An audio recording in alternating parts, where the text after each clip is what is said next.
I'd been sitting at the kids' table for the past hour, listening to my older sister Veronica detail her recent promotion to senior marketing manager. She was 36, 3 years older than me, and had always been the family success story. Her designer dress probably cost more than most people's monthly rent, and she made sure everyone knew it. "The corner office has such an amazing view," Veronica said, swirling her wine. "I can see the entire downtown skyline." "Of course you wouldn't know anything about that, would you, Emma?" I smiled and cut into my turkey. "It sounds lovely." "Emma's doing just fine," Aunt Carol offered weakly, though even she looked uncomfortable. "She has a stable job." Answering phones, my younger brother Tyler interjected with a laugh. He was 28 and worked as a financial analyst. "I mean, it's honest work, I guess. Better than nothing." Mom set down her fork with that particular precision that meant she had something important to say. "Emma, sweetheart, we're just concerned. You're 33 years old. Most people your age have progressed further in their careers." "I understand," I said quietly. "Do you though?" Dad leaned forward, his expression a mixture of disappointment and confusion. "You have a degree from Stanford, Emma." "Stanford. And you're working reception at some tech startup. Do you know how that looks to people when they ask about our children?" Veronica nodded sympathetically, though her eyes gleamed with something else entirely. "I tried to get you an interview at my company, remember? For an entry-level marketing position. But you said you were happy where you were." "I am happy," I confirmed. "Happy answering phones," Tyler muttered, loud enough for everyone to hear. "Living in that tiny apartment in the Tenderloin. Driving a 10-year-old Honda Civic. Real American dream stuff." Grandma Patricia, who'd been mostly quiet, suddenly spoke up. "In my day, women didn't have the opportunities you girls have. Emma should be grateful she has any job at all, even if it's just a receptionist position." "She should be grateful?" My cousin Derek laughed from across the table. "Grandma, she went to Stanford. She should be running something by now, not greeting visitors." I'd heard variations of this conversation for the past 8 years. Every family gathering, every holiday, every birthday party. The disappointment in their voices had become background noise, like traffic or rain. They didn't understand, and I'd long ago stopped trying to explain. "The tech industry is so competitive," Mom continued. "Maybe you should consider pivoting to something more stable. Your father has connections at several established companies. Real companies with structure and advancement opportunities." "I appreciate that," I said. "But I'm content with my current position." "Content," Dad repeated as if tasting something bitter. "Your sister is thriving. Your brother is on track to make partner at his firm. And you're content answering phones." Veronica reached over and patted my hand in what she probably thought was a sisterly gesture. "Emma, I say this because I love you. You're wasting your potential. That company you work for. What's it called again? Tech Venture Solutions? Nobody's even heard of it. It's probably going to fail like 90% of startups do, and then where will you be?" "I'll figure it out," I assured her. "Will you?" Tyler challenged. "Because from where I'm sitting it looks like you've given up. You dress like you're still in college, you live in a neighborhood that's one step above a slum, and you're doing work that literally anyone with a high school diploma could do." Uncle Richard, who'd been listening silently, finally weighed in. "The boy has a point, Emma. You're at an age where you should be thinking about your future. Marriage, family, financial security. How are you supposed to attract a quality partner when you can barely support yourself?" "I support myself just fine," I said evenly. "Do you?" Mom's voice rose slightly. "Because last I checked, you were living paycheck to paycheck in a studio apartment. You never go on vacation, you never buy yourself anything nice, you're always making excuses about why you can't attend family events that require travel." "I attended Cousin Michelle's wedding in Napa," I pointed out. "You drove up for the day and drove back the same night," Veronica countered. "You didn't even stay for the reception dinner because you said you had to get back." "Get back to what, Emma?" "Your thrilling life answering phones." The thing was, they weren't entirely wrong about the surface facts. I did live in a modest apartment in the Tenderloin. I did drive an older car. I did dress simply and avoid expensive vacations. What they didn't understand, what they couldn't understand, was why. "I'm just worried about you," Mom said, her voice softening. "You're my daughter and I want to see you succeed. Is that so wrong?" "Of course not," I replied. "Then why won't you let us help you?" Dad insisted. I could make one phone call and get you interviews at 3 different companies. Real positions with real salaries and benefits. You could move out of that neighborhood, get a decent car, start living like someone with your education should be living. My phone buzzed in my pocket. I ignored it. She's probably gotten so comfortable being mediocre that she's afraid of real responsibility, Tyler said. Some people are just like that. They peak in college and then coast for the rest of their lives. That's harsh, Aunt Carol murmured, though she didn't exactly disagree. Veronica leaned back in her chair, surveying me with what looked like genuine pity. Emma, I'm going to be honest with you because nobody else will. You're embarrassing the family. When people ask about my siblings, I love talking about Tyler and his success. But when they ask about you, I have to say you're finding yourself, or exploring options. Do you know how that makes me look? Like our family raised a quitter. I haven't quit anything, I said quietly. Haven't you? Dad's voice was firm. You had every advantage. The best education, a supportive family, no student debt because we paid for everything. And this is what you do with it. Answer phones at some no-name company that'll probably be bankrupt in 2 years. My phone buzzed again. And again. Someone's popular, Tyler said sarcastically. Probably spam calls. Although maybe that's good practice for her job. I pulled out my phone and glanced at the screen. 3 missed calls from the board chairman, 2 from our head of legal and 1 from our CFO. All marked urgent. See? This is what I mean, Mom said. You can't even put your phone away during Christmas dinner. Is that how they train you at that company? No work-life balance. I should take this, I said, starting to stand. Absolutely not, Dad commanded. We're having a family discussion. Whatever it is can wait. Probably someone calling about extending their car warranty, Tyler joked, and Derek laughed. My phone rang again. This time it was the chairman calling directly. Emma, sit down, Mom said firmly. This is disrespectful. We're trying to help you and you're prioritizing spam calls over your family. I looked at the screen, then at my family's expectant faces, all showing various degrees of disappointment and judgment. After 8 years of this, part of me wanted to just answer the phone and end the charade. But another part of me, the part that had sat at countless dinners just like this one, knew that some lessons needed to be learned the hard way. You're right, I said, declining the call. I apologize. What were you saying? Dad looked satisfied. We were saying that it's time for you to get serious about your career. This receptionist thing has gone on long enough. Your father and I have been discussing it, Mom added. We think you should move back home for a few months. Save some money, let us help you find a real job, get back on your feet properly. Move back home. I repeated. I'm 33. And clearly not capable of managing on your own, Veronica said. There's no shame in admitting you need help, Emma. We've all been there. You haven't, I pointed out. Because I took my career seriously from day one, she replied. I didn't waste 8 years pretending to be satisfied with an entry-level position that goes nowhere. My phone buzzed with a text. Then another. Then 3 more in rapid succession. For God's sake, Uncle Richard said. Turn that thing off. I glanced at the screen. The messages were from our head of security, our chief technology officer, and our lead investor. All were marked urgent. All were asking where I was and when I could get to the office. Emma, Dad's voice was sharp now. Put the phone away or leave the table. I think there might be an emergency at work, I said carefully. Tyler burst out laughing. An emergency at the reception desk? What, did someone spill coffee on the visitor log? Maybe the phone system went down, Derek suggested with a grin. Who else would know how to transfer calls? Veronica shook her head sadly. This is exactly the problem. You think you're so important at this little company. They've probably brainwashed you into believing you're essential. Emma, receptionists are replaceable. Anyone can do what you do. That's a bit harsh, Aunt Carol said weakly. Is it? Veronica challenged. She needs to hear the truth. She's wasting her life on a job that has no future, no prestige, no real value. And she's so deluded that she thinks missing Christmas dinner to answer phones is reasonable. My phone rang again. This time it was a number I recognized immediately. Our largest institutional investor calling on Christmas Day. I really should, I started. No, Mom said firmly.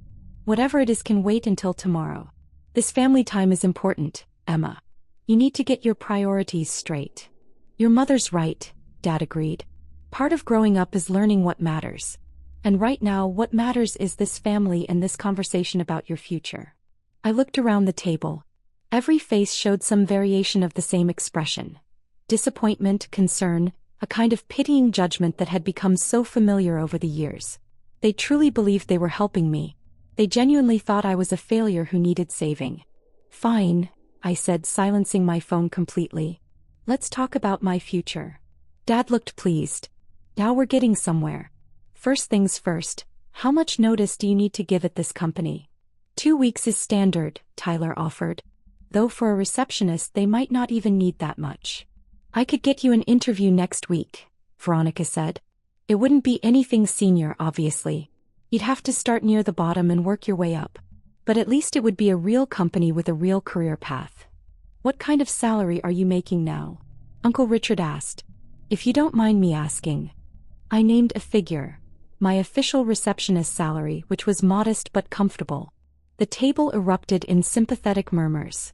Oh, Emma, Mom said. That's barely livable in San Francisco. I make almost 4 times that, Tyler said. And I'm younger than you. Money isn't everything, Aunt Carol tried. It is when you're in your 30s with no savings and no prospects, Dad countered. Emma, this is serious. At your salary, how are you supposed to ever buy a home? Save for retirement? Have any kind of financial security? Some people are just content with simpler lives, Grandma Patricia offered. Not everyone needs to be ambitious. She went to Stanford, Veronica repeated as if this explained everything. She shouldn't be content with a simple life. She should want more. My silenced phone was lighting up continuously now. I could see the notifications piling up. Missed calls, urgent texts, email alerts marked high priority. The board chairman had called 6 times. Our chief legal counsel had sent 3 texts marked critical. Our head of investor relations had emailed with the subject line. Media inquiry. Response needed immediately. What do you think, Emma? Mom asked. Will you at least consider moving back home temporarily? Let us help you find something better. I looked at my phone one more time. A new message had just come through from the board chairman. Emma, we have a situation. The merger announcement leaked. Press is calling. We need your approval on the public statement before markets open Monday. Where are you? I think, I said slowly, that I should probably answer my phone. Absolutely not, Dad said. We're not finished here. This is exactly the problem, Veronica added. You let this job control your life. They've probably convinced you that you're irreplaceable, that they can't function without you for even a few hours. It's manipulative, Emma. That's how these small companies operate. They exploit people's need to feel important. My phone started ringing again. This time it was a number with a Washington, D.C. area code. Probably the SEC wanting to discuss the merger announcement before their official statement. Tyler glanced at my screen and laughed. Who do you know in D.C.? Did you apply for a federal receptionist position? Maybe she put the wrong number on her resume, Derek suggested. They're calling to tell her she didn't get the job. Answer it, Veronica said suddenly. Go ahead, Emma. Show us all how important your little receptionist job is. Maybe it'll help you see how ridiculous you're being. Everyone was looking at me now, waiting. The phone continued to ring. Veronica, Mom said warningly. Don't embarrass your sister. I'm not trying to embarrass her, Veronica replied. I'm trying to help her see reality. Emma, answer the phone. Let us hear what kind of emergency requires the receptionist on Christmas Day. I looked at the screen, then at my family's faces. After 8 years of careful silence, of letting them believe what they wanted to believe, part of me was tired. But another part of me, the part that had learned early that some people would never understand, knew that this moment would teach them something no amount of explanation could. All right, I said quietly and answered the call. Emma. The chairman's voice was loud enough that the people nearest me could hear it. Thank God. Where have you been? We have a situation. I'm at Christmas dinner with my family, I said calmly. What's happening? The merger leaked to the press. Bloomberg is running a story in the morning. We need your approval on the public statement before it goes out, and we need your signature on the revised disclosure documents. The SEC is asking questions and our investors are calling every 5 minutes. Can you get to the office? Tyler was grinning, clearly expecting this to be some minor administrative crisis that would prove his point about my replaceable nature. What time do you need me there? I asked. As soon as possible. The board is convening an emergency meeting via video conference in 2 hours. We need you to chair it. Veronica's smile faltered slightly. Hold on, I said, putting the phone on mute. I need to take this call in private.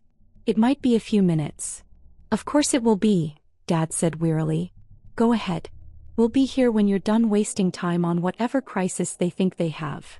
I walked into the other room and unmuted the phone. Peter, I'm with family. Can we handle this remotely? Emma, this is an $8.2 billion merger. The biggest in our company's history. We need you present either physically or virtually. The board wants to see their CEO. I understand. Set up the video conference for 2 hours from now. I'll join from here. Send me the statement and disclosure documents. I'll review and sign them within the hour. You're sure? Your family won't mind. I glanced back toward the dining room where I could hear Tyler saying something that made everyone laugh. They'll understand. Send everything to my secure email. Already done. Emma, I'm sorry about this timing. It's part of the job. I'll see you on the call in 2 hours. I ended the call and checked my other messages quickly. The SEC inquiry was routine. They just wanted confirmation of the timeline. Our lead investor was concerned about the leak but confident in the merger's prospects. Our head of legal had drafted 3 versions of the public statement for my review. I spent 15 minutes in the guest bedroom, reviewing documents on my phone, approving statements and sending guidance to the legal team. Then I sent a text to my chief of staff. Clear my schedule for the next 6 hours. Board meeting in 2 hours, then calls with major investors. I'll be available but remote. When I returned to the dining room, dessert had been served. Everyone looked at me with barely concealed annoyance. All sorted? Mom asked, her tone suggesting it better be. Not quite, I admitted. I'm going to need to step away for a board meeting in about 90 minutes. The table went silent. A board meeting, Tyler repeated slowly. On Christmas Day. Unfortunately, yes. Emma, Dad said carefully, what exactly is your position at this company? I'd avoided this conversation for 8 years. 8 years of sitting at the kids' table, of listening to career advice from my younger brother, of being pitted and patronized and dismissed. Part of me wanted to just say it plainly and watch their faces change. But I'd learned that sometimes the lesson needs to unfold naturally. I work at Tech Venture Solutions, I said simply. As a receptionist, Veronica added, though her voice had lost some of its certainty. I do answer phones sometimes, I confirmed. But you said there's a board meeting, Uncle Richard interjected. Receptionists don't attend board meetings. Perhaps she takes minutes, Grandma Patricia suggested. That would make sense. My phone buzzed with a new email from our PR team. Madam Sue, Bloomberg's draft article for your review before publication. They want to include a quote from you about the merger's impact on the industry. I scanned it quickly and sent back notes, then looked up to find everyone staring at me. Who was that? Mom asked. PR team. They need approval on a press statement. Why would they need your approval? Tyler's face had gone slightly pale. Because it's my responsibility. Veronica's hand had started to shake slightly, rattling her wine glass against the table. Emma, what exactly do you do at this company? I looked at her for a long moment. 8 years of dismissal, of being treated like the family failure, of patient explanations that went nowhere. And now, finally, the moment where reality catches up. I founded it, I said simply. 11 years ago, right after Stanford. We've grown to about 8,000 employees. The merger Peter mentioned, that's us being acquired by Tech Global Corporation for $8.2 billion. The silence was absolute. Your Dad couldn't seem to finish the sentence. I confirmed. And primary shareholder. I own about 40% of the company, which means the merger will net me roughly $3.3 billion, give or take, depending on stock performance and earn-out conditions. Tyler's fork clattered to his plate. But you said you were a receptionist, Mom whispered. I said I answer phones sometimes. Which is true. I also meet with investors, make strategic decisions, approve billion-dollar deals, testify before Congress about tech policy and chair board meetings. The reception work is just something I do occasionally when I'm in the office, because I think it's important to stay connected to every level of the business. Veronica's face had gone from red to white to red again. You've been lying to us for 8 years? I've never lied, I said calmly. You've asked me what I do and I've told you I work at Tech Venture Solutions. You've asked if I answer phones and I've said yes. Every word I've said has been true. You just made assumptions about what those truths meant. But your apartment, Aunt Carol stammered. Your car. The way you dress. I like my apartment. It's in a vibrant neighborhood with character. My car runs perfectly fine. Why would I replace it? And I dress for comfort, not to impress people. Just because I have money doesn't mean I need to spend it on things that don't matter to me. $3 billion, Uncle Richard said faintly. Approximately. The exact figure depends on various factors. My financial advisors can explain it better than I can. Dad was staring at me like he'd never seen me before. Why didn't you tell us? Would you have believed me? 8 years ago when we were just starting out, would you have taken me seriously if I said I was building a company? You wanted me to get a stable job at an established firm. You wanted me to follow a traditional path. Instead, I took a risk on something I believed in. But even after you were successful, Mom protested. After the company grew, you could have told us then. I tried, I reminded her gently. 3 years ago at Tyler's graduation party, I mentioned we'd just secured Series C funding. Do you remember what you said? Mom's face showed that she did. You said it was nice that I had hobbies outside of work. You thought I was talking about crowdfunding or something. You didn't take it seriously. Veronica had tears in her eyes now, though I couldn't tell if they were from anger or humiliation. You let us treat you like a failure. All these years, every family dinner, every holiday, listening to us give you career advice and pity you. You just sat there and took it. You needed to believe what you believed, I said. And I didn't need you to know the truth. My company's success wasn't dependent on family validation. But we're your family, Mom said, her voice breaking. You are. And I love you. But you also spent 8 years telling me I was wasting my life, that I was an embarrassment, that I needed to accept my mediocrity. You never once asked me if I was happy. You never considered that maybe I knew what I was doing. Tyler was staring at his plate. Derek had gone completely silent. Grandma Patricia looked like she might faint. My phone buzzed again. 45 minutes until the board call, my chief of staff reminded me. I need to prepare for this meeting, I said, standing. It's going to run several hours. I'll probably miss the rest of dinner. Emma, wait, Dad said. We need to talk about this. We've talked about it for 8 years, I pointed out. You've made your opinions very clear. Now you know the full story. I'm not sure what else there is to discuss. But the things we said, Mom whispered. All those things we said about you being a failure, about wasting your life, were based on the information you had, I finished. Information you chose to believe without ever really asking me for the truth. You could have told us, Veronica repeated, but there was no conviction in her voice anymore. I could have. But would it have changed anything? Would you have suddenly believed that the daughter you'd decided was a disappointment was actually building something significant? Or would you have found new reasons to criticize my choices? The question hung in the air unanswered. The board meeting, I said, checking my phone. I really do need to prepare. I walked back to the guest bedroom and closed the door. Over the next 3 hours, I chaired an emergency board meeting, approved a public statement that would move markets when it was released, spoke with our top 5 investors, and gave quotes to 3 different financial journalists who were writing about the merger. When I finally emerged, most of the family had left. Only my parents remained, sitting in the living room with cold coffee and shell-shocked expressions. How long have you known? Mom asked. About the merger? We've been in negotiations for 6 months. It was announced to the board 3 weeks ago, pending regulatory approval and final due diligence. $3 billion, Dad said again, as if he still couldn't process it. Roughly. After taxes and various other factors, probably closer to $2 billion in actual liquid wealth. The rest is in retained stock and earnouts tied to performance metrics. And you live in a studio apartment in the Tenderloin. I live in a neighborhood I like, in an apartment that suits my needs. I don't need a mansion, Dad. I never did. Mom was crying now, really crying. All those times we told you to get your life together. All those conversations about how you were wasting your potential. You were worried about me. I understand that. No, you don't, she said. We were ashamed of you. We thought you'd failed. And you were building an empire while we were pitying you. I was building something I believed in, I corrected. The empire part was incidental. Dad stood up and walked to the window, his back to me. Your sister tried to get you a job. An entry-level marketing position. While you were running a billion-dollar company. I remember.